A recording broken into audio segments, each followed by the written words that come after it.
ورسوله النبي الحبيب الكريم. قال النبي صلى الله تعالى عليه وسلم: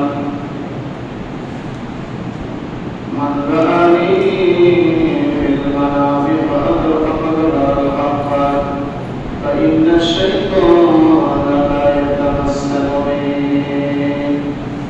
إن الله وملائكته يصلون على النبي يا أيها الذين آمنوا صلوا عليه وسلموا تسليما. اللهم صل على سيدنا مولانا محمد سيدنا مولانا محمد. اللهم صل على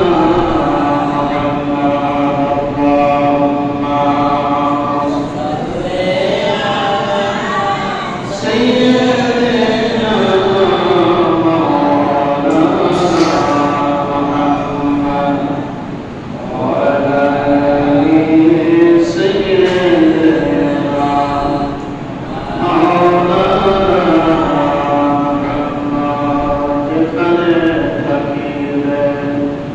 যেভাবে থাকিবে নবীজির দরদ সাইররা, নবীজির দরদ না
ছাড়িলে নবীজি আপনার বলবে না। আল্লাহুম্মা সাল্লি আমাদের প্রাণের নবী সাইয়্যিদুল মুরসালিন আমার জমিন থেকে সোনা মদিনা মুনাওয়ারা আমাদের দরুদ সালাম পৌঁছায় দেন। সকলে বলি আল্লাহুম্মা আমিন। পরম সত্য আমাদের পিতামাতা, পরম সত্য আমাদের পূর্বপুরুষ, সমস্ত মুমিন মুমিনাত, মুসলিম মুসলিমাত তাদের মাগফিরাত কামনা করছি। আল্লাহ পাক কবরবাসীদেরকে চির জান্নাতবাসী হিসেবে কবুল করেন। সকলে বলেন আমিন। এবং তাদেরকে ক্ষমা করে দিন, আল্লাহ পাক তাদেরকে মাফ করে দিন।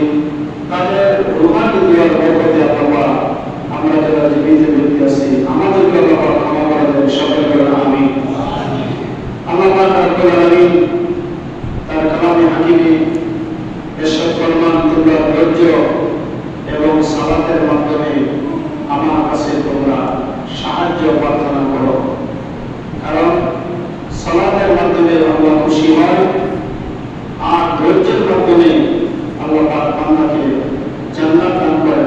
সুবহানাল্লাহ। কোরআনে কারীমের 15 পারা এবং 16 পারায় হযরত মুসা আলাইহিস সালাম হযরত খিজির আলাইহিস সালাম দুইজন নবীকে নিয়ে আল্লাহ পাক আলোচনা করেছেন। আল্লাহ পাক নিজেই ওয়াজ করেছেন ধৈর্যের পরিচয় কি, আর ধৈর্য না থাকলে বা কি হয়। যাদের ধৈর্য আছে তার সবই আছে, যার ধৈর্য নাই তার কিছুই নেই। আল্লাহর আযাব এবং গজব থেকে বাঁচতে হলে সবরে জামিল করা দরকার। সবরে জামিল যারা করবে আল্লাহ পাক তাদেরকে সঠিক রাস্তা দেখিয়ে দেবে। জয় বল সুবহানাল্লাহ। বিসমিল্লাহির রহমানির রহিম। ওয়া তিলকাল কুরা আহলাকনাহুম লাম্মা যালামু ওয়া জাআলনা লিমালিকিহিম মাওঈদা। ওয়া ইয ক্বালা মূসা লিফাতাহু লা আবরাহু হাত্তা আবলুগা মাজমা'আল বাহরাইনি আও আমদিয়া হুকুমা। হযরত মূসা আলাইহিস সালাম আল্লাহ পাকের যতগুলো নবী রাসূলকে তিনি প্রেরণ করেছেন, অন্যতম একজন নবী মূসা কালিমুল্লাহ। বলেন সুবহানাল্লাহ। আদম সফিউল্লাহ, নূহ নবিয়ুল্লাহ, ইব্রাহিম খলিলুল্লাহ, মূসা কালিমুল্লাহ।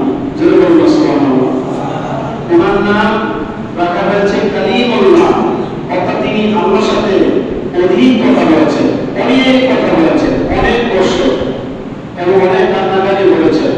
মূসা আলাইহিস সালাম যিনি জন্ম হয়েছেন ওনার দুনিয়াতে, কিন্তু সে অনেক পরীক্ষিত হয়েছিলেন, পানির মধ্যে পড়েছিলেন, সেই পানির মধ্যে বাষ্পজাত করে নীল নদীর মধ্যে ছেড়ে দেওয়া হয়েছিল। সেখান থেকে আবার আল্লাহ পাকের কুদরতি ইশারা সেখান থেকে আবার ওঠানো হয়েছে। আবার তিনি লালিত পালিত হয়েছেন ফেরাউনের ঘরে, কিন্তু সেই ফেরাউনকে দলবলকে কালেমার দাওয়াত দিতে গিয়ে তিনি অনেক কষ্ট করেছেন। নীল নদ পাড়ি দিয়ে মিশর থেকে আরেকটি রাজ্যে তিনি উপনীত হয়েছিলেন। ওই দেশটির নাম হল মাদায়ান শহর। বলুন সুবহানাল্লাহ। ওই শহরের নাম হল মাদায়ান শহর, যে শহরটা হল মূসা আলাইহিস সালামের শ্বশুরের গ্রাম বা শহর। হযরত শুআয়ব আলাইহিস সালাম যার মেয়ে, পরবর্তীতে তিনি কি করেছেন, ওই শুআয়ব আলাইহিস সালামের বকরি চড়াতে গিয়ে ওনার ধৈর্যের পরীক্ষা করা হয়েছিল এবং পরবর্তী পর্যায়ে হযরত শুআয়ব আলাইহিস সালামের মেয়ে সফুরাকে তিনি বিবাহ করেছিলেন। সুবহানাল্লাহ। অনেক লম্বা ঘটনা। মূসা আলাইহিস সালাম একদা তিনি ময়দানে মানুষের সামনে আলোচনা করতেছিলেন, ওয়াজ করতেছিলেন, মানুষদেরকে উপদেশ দিতেছিলেন। দিতে গিয়ে একদা তিনি নিজের আমিত্ব, শ্রেষ্ঠত্ব, বড়ত্ব প্রকাশ করতে গিয়ে তিনি বলেছিলেন যে এই জমানায় আমার চেয়ে আর বেশি জ্ঞানী কেউ নেই। আল্লাহ কোরআনের ঘটনা সত্য না অসত্য? ঘটনা সত্য না অসত্য? সত্য। দুনিয়ার বই পুস্তক যত উপন্যাস আছে, যত গল্প আছে, Tripitaka, old testament, new testament, Gita, Bible যত আছে, সব জায়গায় মিথ্যা লেশ, স্বাভাবিক থেকে অস্বাভাবিক। কিন্তু আল্লাহ কোরআনে কারীমের প্রথম দিকে আল্লাহ নিষেধ করেছেন যালিকাল কিতাব লা রাইবা ফীহি হুদাল লিল মুত্তাকিন। সুবহানাল্লাহ। এই এমন একটি কিতাব, ঐশী মানে আল্লাহ পাকের মহান গ্রন্থ, আল্লাহ যেমন মহান, আল্লাহ কোরআনে কারীম মহান, মহান আল্লাহর মহান গ্রন্থ। কালামুল্লাহ শরীফে আল্লাহ পাক নিজে বলেন এটি এমন একটি কিতাব লা রাইবা ফীহি লা শাক্কা ফীহি, এর মধ্যে কোনো সন্দেহের লেশ নেই। সুবহানাল্লাহ। লা রাইবা মানে সন্দেহ, লা রাইবা ফীহি মানে লা শাক্কা ফীহি, এখানে কোনো সন্দেহ নেই। আর সন্দেহ রাখলে ঈমান থাকবে না। সুবহানাল্লাহ। আল্লাহ কোরআন অবশ্যই কি সত্যবাদী।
আল্লাহ পাক শুনেছেন এবং আল্লাহ পাক বলেছেন যে উচিত মুসা আলাইহিস সালামকে একটা পরীক্ষার মধ্যে ফেলাইতে হবে। সুবহানাল্লাহ। মুসা আলাইহিস সালাম ওই রাত্রিতে তিনি ঘুমন্ত অবস্থা ছিলেন। রাতের বেলায় আল্লাহ পাক রব্বুল আলামিন ওনাকে দেখাইতেছেন স্বপ্নে। নবীদের স্বপ্ন সত্য, আমাদের স্বপ্ন সত্য হতে পারে, মিথ্যা হতে পারে, কিন্তু মুসা আলাইহিস সালামকে আল্লাহ পাক যে স্বপ্নটা দেখাছিলেন যে তুমি আগামীকাল ঘর থেকে বের হয়ে সকালবেলা তোমার সাথে একজন লোক নেবে, যার নাম হযরত ইউশা ইবনে নূন আলাইহিস সালাম। সুবহানাল্লাহ। আমরা যখন কোথাও ঘর থেকে বের হয়ে যাই তখন আমরা একাকী বের হই, কিন্তু আল্লাহ নিষেধ করেছেন একা বের হবে না, তোমার সফর সঙ্গী রাখো। নবীজি ও সাহাবা কেরামদেরকে সফর সঙ্গী হিসেবে রাখতেন। রাখতেন কি রাখতেন না? রাখতেন। একজন মানুষ যে কোনো দেশে বিপদগামী হতে পারে, অক্সিলারি পার্সন হিসেবে একজন মানুষকে রাখা একান্ত কর্তব্য। মুসা আলাইহিস সালামকে আল্লাহ বাতলায় দিতে আছে, তুমি ঘর থেকে বের হওয়া যাবার পথে তোমার সাথে একজন লোক রাখবা, ওনার নাম হলো ইউশা ইবনে নূন। বলেন না সুবহানাল্লাহ। আর কি করবে? সাথে কিছু রুটি নিবে। আমরা তো কোনো জায়গায় যদি দাওয়াত থাকে অনেকে দেখবেন যে ঘরে খাবার খান, দাওয়াত আছে, কিন্তু দাওয়াত যে কটা থেকে কটা বাজে এটা কোনো শেষ নেই। এরকম হয় না, দেরি হতে পারে না, হতে পারে। অপেক্ষা জিনিসটা কিন্তু বড় কষ্ট। মুসা আলাইহিস সালাম আল্লাহ বলেছেন রুটি নিবা আর কিছু ভাজা মাছ নিবে। ভাজা মাছ নিবে, ইউশা ইবনে নূনকে নিয়ে রাস্তা দিয়ে হাঁটবে। হাঁটতে হাঁটতে গিয়ে যে জায়গায় গিয়ে মাছ খাওয়ার জন্য ইচ্ছা হবে ওইখানে মাছগুলি খাবে। খাওয়ার পরে সেখান দিয়ে নদীতে নামবে। নদীতে নামার পরে দেখবে নদী শুকিয়ে যাবে, তখন একটা বিল বিশাল এরিয়া, ওই ময়দানে গিয়ে একজন লোককে পাওয়া যাবে। ওই লোকটার নাম হলো হযরত খুয়াইস খিজির আলাইহিস সালাম। যিনি পানির নিচে বাস করে, এখনো জীবিত, কখনো জীবিত আছে, কিয়ামত পর্যন্ত আছে। সুবহানাল্লাহ। চারজন নবী এখনো পৃথিবীতে জীবিত আছেন। এর মধ্যে খুয়াইস খিজির আলাইহিস সালাম একজন, আরেকজনকে ঈসা আলাইহিস সালাম, আরেকজনকে কি আমরা জানেন না, হযরত ঈসা আলাইহিস সালাম এখনো তিনি কোথায় আছেন? চতুর্থ আসমানে জীবিত আছেন। কারণ ওনাকে ইহুদিরা মারতেছিল, কিন্তু ওনাকে মারতে পারে না। যারা মারতে গেছিল এদেরকে ইহুদি ঈসা নবীর সুরত বানাইয়া তাদের লোককে তারা মারছে, হত্যা করছে, সুরে ছড়াইছে, কতল করছে। আল্লাহ পাক পরবর্তী পর্যায়ে বলেছেন আমা আতারু আমা সালাহু, তোমরা আমার ঈসাকে মারতেও পারো নাই, সুরও চড়াইতে পারো নাই, হত্যা করতে পারো নাই। আমার ঈসা আছে জিন্দা। জয় বলো সুবহানাল্লাহ। সেই ঈসা আলাইহিস সালাম পৃথিবীতে আবার, কথা বুঝলেন না? ঈসা আলাইহিস সালাম পৃথিবীতে আবার আসবে। কখন আসবে? কিয়ামতের আগে। কখন আসবে? কিয়ামতের আগে। তবে তিনি নবী হয়ে আসবেন না, তিনি আসবেন আমরা নবীর উম্মত হয়ে। তো ওনার দুনিয়াতে আসা হলে 40 বছর রাজত্ব করব। ইহুদি নাসারা কাফের বেঈমান সব করে পলাইব। ঈসা আলাইহিস সালামের শ্বাস প্রশ্বাসে দাজ্জাল ধ্বংস হয়ে যাবে। জয় বলুন সুবহানাল্লাহ। এরপরে পুনরায় উনি আগে কিন্তু বিয়ে করেন নাই, এমন বিয়েও করবেন, বিবাহ করবেন, ওনার সন্তানাদি করবেন। এরপরে ওনার মৃত্যু হবে। মৃত্যু হওয়ার পরে ওনার জন্য একটি কবর রাখা হয়েছে নবীজি রওজা থেকে একটু দূরে মদিনা মুনাওয়ারায়। সেখানে একটা খালি কবর আছে, ওই কবরে ওনাকে দাফনস্থ করা হবে। জয় বলুন সুবহানাল্লাহ। বলেন আলহামদুলিল্লাহ। আচ্ছা, এবার আসেন সম্মানিত হাজির, মুসা আলাইহিস সালামকে আল্লাহ পাঠিয়ে দিলেন তুমি এমনি এমনি সকালবেলা ঘর থেকে বের হবে, রুটি নেবে আর কি নেবে? ভাজা মাছ দিবে। এই মাছগুলি নিয়ে রওনা করবে, যেখানে গিয়ে মাছগুলি খাওয়ার জন্য তোমার কি হবে? খায়াস হবে, ইচ্ছা হবে। সেখানে গিয়ে একজন ব্যক্তিকে পাইবা, দুই সাগরের মাঝখানে ওই মানুষটা শুয়ে আছে। যেটা বলছে সুবহানাল্লাহ। আস্তে আস্তে আমি অনুবাদের দিকে যাই, তারপরে ঘোরাটা বলবো দেখেন প্রতিকার করা আলাদা হুন্নাম নাসলাম ওয়া জান্না লিমালিকিহিম মাওইদা। অবাধ্যতা হেতু ওই জনপদগুলো আমি ধ্বংস করে দিয়েছিলাম এবং তাদের ধ্বংসের জন্য সময় স্থির করেছিলাম।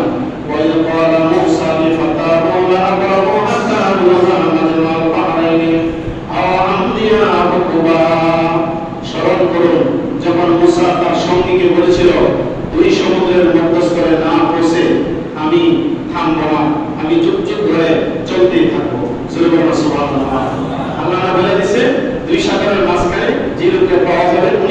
নবী সুবহানাল্লাহ। ফালাম্মা বালাগা মাজমা বাইনিহিমা নাসিয়া হুদাহুমা ফাত্তাখাযা সাবিলাহু ফিল বাহরি সারাবা। মুসা আলাইহিস সালাম ওরা সংগমস্থলে পৌঁছলে ওরা নিজেদের মাছের কথা ভুলে গেল। মুসা আলাইহিস সালাম ঈসা ইবনে নূহ আলাইহিস সালামকে নিয়ে রুটি আর ভাজা মাছ দিয়ে যখন রওনা করতেছে, আল্লাহ পাক শব্দে দেখাইছে যে তোমার যে বিজ্ঞ একজন ব্যক্তি আছে, দুই সাগরের মাঝখানে তিনি বাস করেন। সুবহানাল্লাহ। ওই লোকটা তসে এমনি বের হয়ে যাও। মুসা আলাইহিস সালামকে নিয়ে ঈসা ইবনে নূহ আলাইহিস সালামকে নিয়ে মুসা আলাইহিস সালাম রওনা করলেন। হাঁটতে হাঁটতে হাঁটতে হাঁটতে হযরত মুসা আলাইহিস সালাম এক জায়গায় তন্দ্রার ভাব আসছে। যখন তন্দ্রার ভাব আসলো, ওই জায়গার মধ্যে ঈসা ইবনে নূহ ওনার ব্যাগের মধ্যে যে মাছগুলো ছিল, রুটি ছিল, এই জায়গার মধ্যে উনি বসা আর মুসা আলাইহিস সালাম ঘুমায়। হঠাৎ করে দেখতেছে ঈসা ইবনে নূহ ভাজা মাছগুলি ওনার দরিয়া থেকে ব্যাগ থেকে তাজা হইয়া মাছগুলো সাগরের মধ্যে পড়তে আছে। সুবহানাল্লাহ। ভাজা মাছগুলা গড়ায় গড়ায় পড়তে আছে। মনে করেন মাছের মধ্যে কই মাছ যাদের পান বড় শক্ত, পানি ছাড়া বাঁচতে হবে।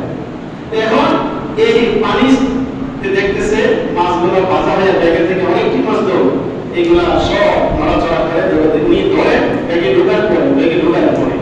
আর মুসা আলাইহিস সালাম কেউ ডাক দিতেছে না, এই জন্য মুসা আলাইহিস সালামের মেজাজ ছিল খুব গরম। উনি যখন রাগ হইতেন ওনার মাথা টুপি অথবা পাখি এক হাত উপরে সব করে সুবহানাল্লাহ। যেই বেচারা আমার বড়িগা এর কয় যদি আমি ডাক দিই এমন সব কেনা দিব আল্লাহ বলেন না। এবার দুই সাগরের যেখানে মাছগুলো পড়তে আছে, ওই লোকটা ধৈর্য ধারণ করতে আছে, ঠোকাইতেছে, কিছু হইতেছে, ঠোকাইতে ঠোকাইতে সবটি মাছ পড়ে গেছে। মুসা আলাইহিস সালাম উঠল। মুসা আলাইহিস সালাম উঠলেন, সামনের দিকে রওনা করেছেন। যেতে যেতে অনেক দূর গেলেন। যাওয়ার পরে কয় রুটি দাও, মাছ করে দাও।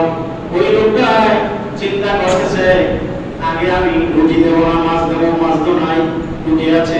রুটিগুলো বের করতেছে, বের করবে কেউ করবে না, এমন একটা ইতস্ততা করতেছে কি করতে বিনোদ কি করতে পারবো না পারবো চিন্তায় আছে। রুটিগুলো দেওয়ার পরে মুসা আলাইহিস সালাম চোখ রাখা দিতে পারে, এই ঈসা ইবনে নূহ তুমি এমন নাদান, তুমি এত খানেওয়ালা বেশি, মাছগুলা কোথায়? হুজুর ওই যে জায়গা আপনি নিদ্রা গেছিলেন সবটি মাছ জেতা হইয়া এই সবটি সাগরের মধ্যে ধরে গেছে। সুবহানাল্লাহ। মুসা আলাইহিস সালাম বলে আর বুঝি মকরবাজি করতা আর কোনো বুদ্ধি পাও না, মজা পাইয়া সব খেয়ে ফেলছো, একটা রকম নাই। ওই বিষয়টা এমন করতেছে হুজুর আল্লাহে বিল্লাহে আল্লাহে আল্লাহর কসম করে কয় আমি একটা ভাজা মাছ আমি খাই না। সুবহানাল্লাহ। মুসা আলাইহিস সালাম ভিতরে কিছু চিন্তা জাগতেছে আর ব্রেনে ঢুকতেছে যে কাজটা ভাজা মাছ যেটা হইতে ভাজা হইতে এই জীবনে শুনিলে আজকে তোমার কাছে শুনলাম হুজুর আল্লাহ কসম করে সুবহানাল্লাহ। এবার বলছেন যাও সুবহান তুমি আমার সাথে আমাকে ছেড়ে তুমি চলে যাও, তুমি থাকার কোনো দরকার নাই। মুসা আলাইহিস সালাম ঈসা ইবনে নূহকে বিদায় করে দিল। আর বিদায় করার আগে বলছে যে জায়গা দিয়ে মাছগুলি পড়ছে আমার একটু দেখায় দাও। তো সামনে থেকে পেছনে এসে আগে হুজুর এই জায়গা আপনি তোমরা গেছিলেন, এখান থেকে মাছটি সবই এই সাগরের মধ্যে পড়ছে। সুবহানাল্লাহ। এই সাগর দিয়ে নামলেন মুসা আলাইহিস সালাম। দুই সমুদ্রের মধ্যস্থলে না পৌঁছলে তিনি বলেন আমি শুধু চলতে থাকবো যুগ করে চলতে থাকবো। ওরা উভয় সঙ্গমস্থলে পৌঁছতে ওরা নিজের মাছের কথা ভুলে গেল। যখন খাবারের কথা ভুলে গেছে তখন এখান থেকে ফিরে আসা এখানে দেখতেছে একটা সুরঙ্গের মতো রাস্তা হয়ে যেন সাগরে গেল। তখন তিনি সমুদ্রে নামলেন। সুবহানাল্লাহ। যখন তিনি ভুলে গেছেন রাস্তা তখন সুরঙ্গের মতো রাস্তায় পাইল আর মুসা আলাইহিস সালাম সাগরে নামলো।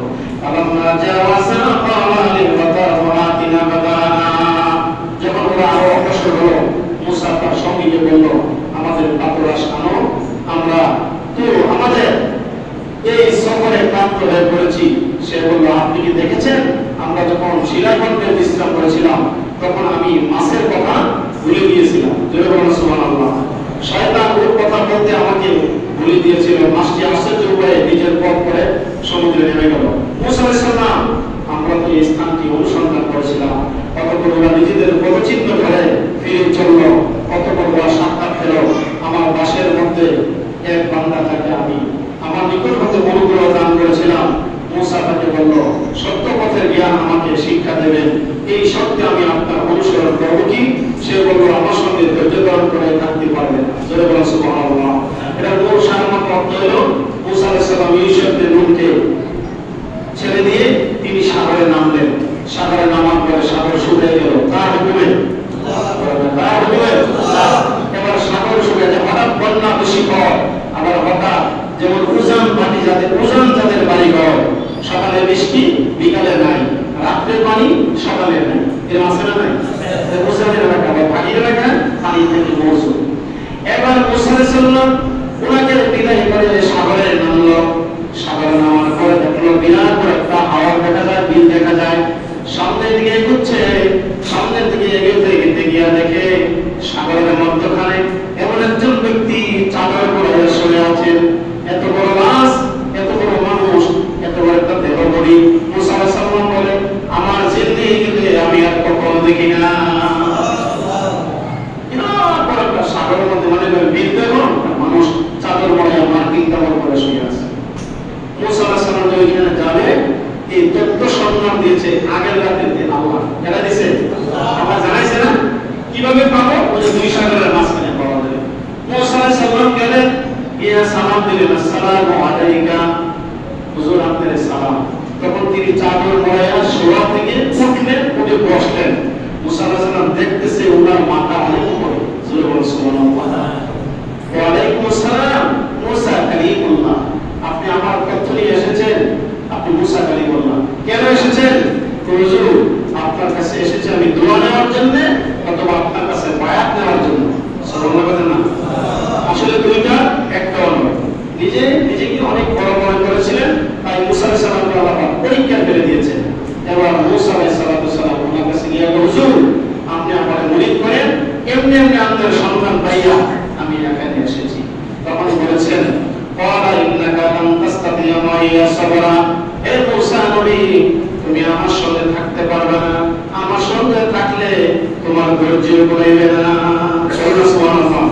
মুসা আলাইহিস সালামের রাগ বেশি, এই সাগরে যে বাস করে ওই ব্যক্তির জানে।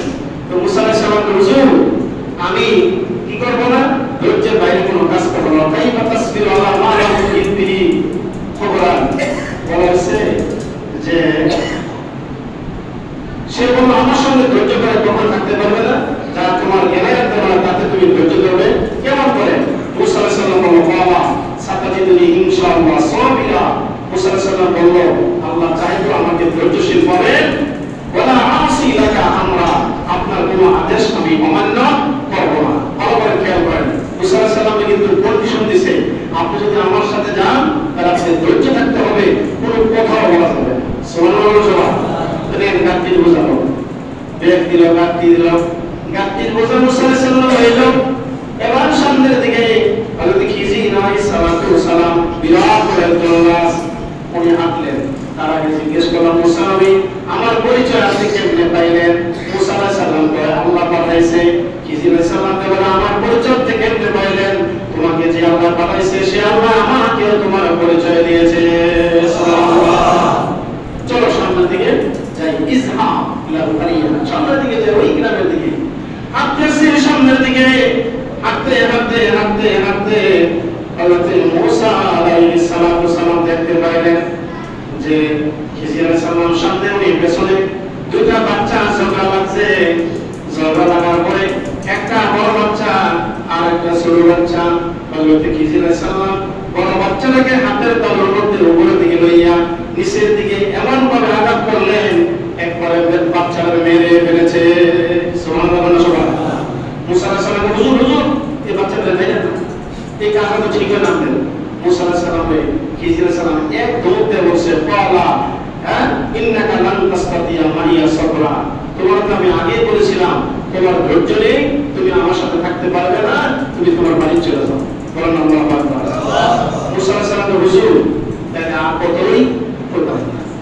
আলহামদুলিল্লাহ সবাই, আমি আর কতই কইতাম না মানে কথা বলবো না। এবার গেলে সামনের দিকে যাওয়ার পরে বলল বিরাট বড় নদী, নদীর এপার থেকে ওই পারে একজন মাঝি নৌকা দিয়ে মানুষ পারাপার করে। হঠাৎ করে দেখা যায় কয়েকজন লোক নিয়ে নৌকার মাঝি নৌকা নিয়ে যাচ্ছে। খিজির আলাইহিস সালাম ডাক দিল, নৌকার মাঝি দাঁড়াও। নৌকার মাঝি তখন দাঁড়াইলেন, দাঁড়ানোর পরে বলছে, ও নৌকার মাঝি, আমাদেরকে নৌকায় করে নদীর এই পার থেকে ওই পারে নিয়ে যাও। তো উঠলেন, লোকদের সাথে ওঠার পরে এপার থেকে ওই পারে গেলেন। যাওয়ার পরে মুসা আলাইহিস সালাম সহ ওই পারে যাওয়ার পরে সবাইকে খিজির আলাইহিস সালাম বলেছে একে একে সবাই নেমে যান।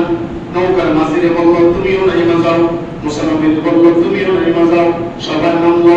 খিজির আলাইহিস সালাম নিজের ডান পায়ের গোড়া দিয়া বদন দিয়া নৌকার একবারে পাড়া দিয়া ডুবাইয়া ফেলেছে। সুবহানাল্লাহ। মুসা আলাইহিস সালাম বলতেছে, হুজুর কামটা কিন্তু ভালো হয় না।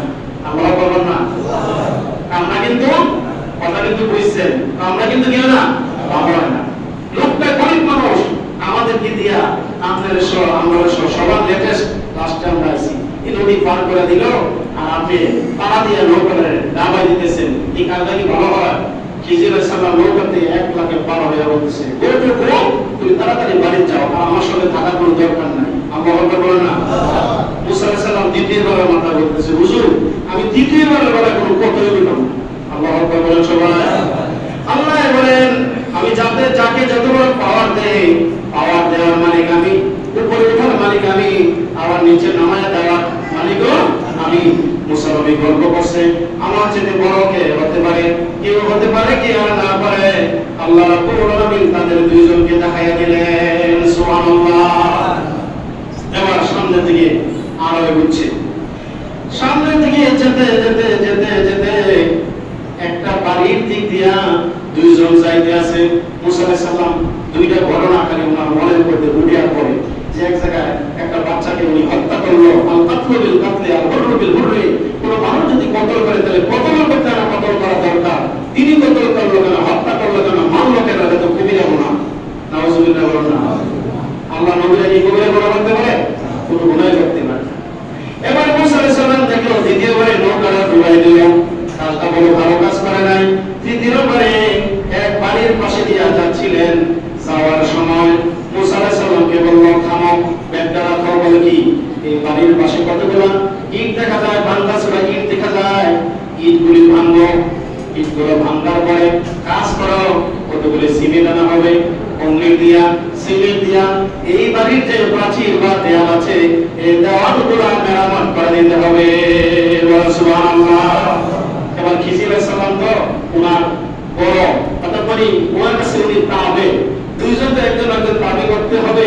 খিজির আলাইহিস সালাম নির্দেশ করেছে, মুসা আলাইহিস সালাম কি করছে, ওই ইট কংক্রিটগুলো ভাঙতে ভাঙতে হাতের মধ্যে চুষা পড়ে গেছে। মনে মনে কর আজকে জনমের বেয়াদবি হইলাম। জয় বলুন আল্লাহু আকবার। জীবনে যেই কাজ করি নাই আজকে এই কাজ আমার দিয়া করানো হইল। এই ভাঙা প্রাচীর নির্মাণ করার পরে মুসা আলাইহিস সালাম খিজির আলাইহিস সালামকে বলল কাজ কি শেষ? হুজুর কাজ যদি আরো করতে হয় তাহলে করবো। সুন্দর করে দেয়ালটা এমন ভাবে মজবুত করে ঠিকভাবে সিমেন্ট লাগাইয়া কংক্রিট লাগাইয়া পাকাকরণ করে দিয়ে দুইজন আবার নামবে, ফিরে আসতেছে। আসার পথে হযরত খিজির আলাইহিস সালাম মুসা আলাইহিস সালামকে বলল, মুসা পয়গম্বর রাস্তার মধ্যে একটা বাচ্চা, দুইটা বাচ্চা ঝগড়া লেগেছিল, ছোট বাচ্চাদের বাঁচাইয়া দিলাম, বড় বাচ্চাদের মেরে ফেললাম। তার কারণ কি তুমি জানো? মুসা আলাইহিস সালাম তো হুজুর আপনি বললে জানান, না বললে আমি জানি না। বড় বাচ্চা এটা হলো খ্রিস্টান, আর যেটা ছোট এটা হলো মুসলমান। সুবহানাল্লাহ। এই খ্রিস্টান আল্লাহ দুশমন, যারা আল্লাহর সাথে দুশমনি করে, আমরা ইমানদার দ্বারা আমাদের কাজ দুশমনদেরকে খতম করে দেওয়া, কাজটা ভালো করলাম না খারাপ করলাম, হুজুর তাইলে তো ভালো হয়েছে। বলুন সুবহানাল্লাহ। নাম্বার 2, নৌকা দিয়ে যাওয়ার পথে যখন আমরা সকলের পরে আসলাম, তারা চলে যাচ্ছে, মুস্তাফা মাঝিকে ডাক দিলাম আমাদেরকে নিয়ে যান। মাঝি সবাইকে নিয়ে গেল, আমাদেরকে নিয়ে গেল, তোমরা সবাই নেমে ফেললাম।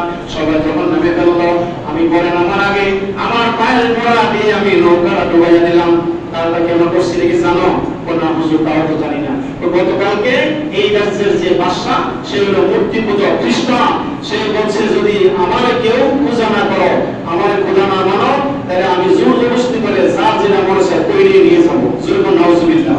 এই গরিব মানুষটা ছিল মানে সহায় সম্বল হিসাবে শুধুমাত্র একটা নৌকা।